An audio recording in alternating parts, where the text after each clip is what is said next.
The book that I have today with me is 1984 by George Orwell. The book was written in 1948, the final years of George Orwell's life when he was sick with tuberculosis. And he wrote this book because of the rise of fascist and totalitarian systems. And the other book that he wrote, similar book that he wrote, related to the rise of totalitarianism was Animal Farm. So this is the another book, and he wrote when he was severely ill. And this book was published in 1949, and uh, very close to his death.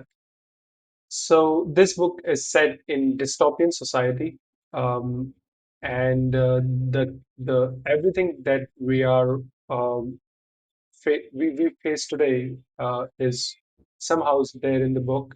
It's a great predictor of all human stupidities and all human what they are going to do in the future and how they are going to make you how they are going to censor everybody, how they are going to psychologically psychologically control your thoughts, and how they are going to control the history, the ideas, and the free speech and free expression. And that's how the whole idea of the book is that. And the plot of the book is um, the plot of the book is that there's this character called Winston, and he works for Ministry of Truth, which is very ironical because they have nothing to do with the truth. It's the opposite of the truth. So there is the irony. And this person, Winston, who works for the Ministry of the Truth, and he somehow starts to retaliate, but secretly, not openly protesting, because doing that is punishable by that. And everything that related to the thought and the expression is punishable by that. So he secretly starts rebelling against the this tyrannical power. And the tyrannical power, this there is a mystical character in the book, and uh, it is represented by the big brother, and he somehow knows everything. And everywhere it is written on the board that the big brother is looking at you. The big brother is watching. So the big brother is this idea that of omnipotent surveillance, that everything that you do somehow is being watched, somehow is being surveillance, somehow is being um, so there is nothing free that you can do.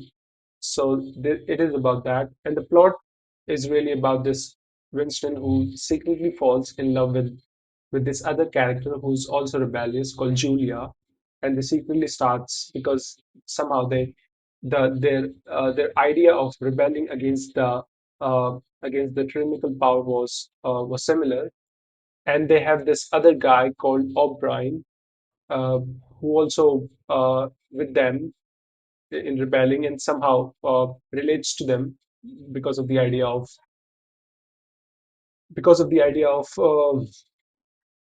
to stop the state, or to stop the power to completely manipulate everything, because even to do so you need a great manipulation machinery that can do that.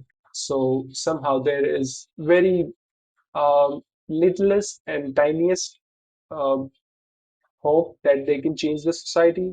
That's why they unite. But in the end, this person called the O'Brien, the character O'Brien, betrays on them, Julia and the Winston, and they somehow end up in prison, and they are tortured, and because that's what happened to people who do anything like that, such in the society. So they are tortured, and when they're and when they are released back in the society, when the Winston is released back in the society, he forgets everything. Not in the sense that he forgets about the rebellion, and he doesn't do anything like that again, because he's completely brainwashed by the time he was released. So he becomes like everybody else, and there is no such will to truth or such will to protest or such will to free expression and free think, and that's how the novel is end. That's how novel ends.